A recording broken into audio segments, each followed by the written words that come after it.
మారాతి గుండెలను బద్దలు కొట్టుటకు అవమానాన్నే ఆనందించారు.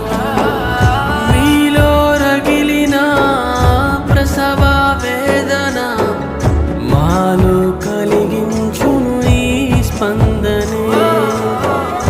ఎందరినో మార్చిన మీ వేదన తెలిపెను ఆ దేవుని ఆవేదన.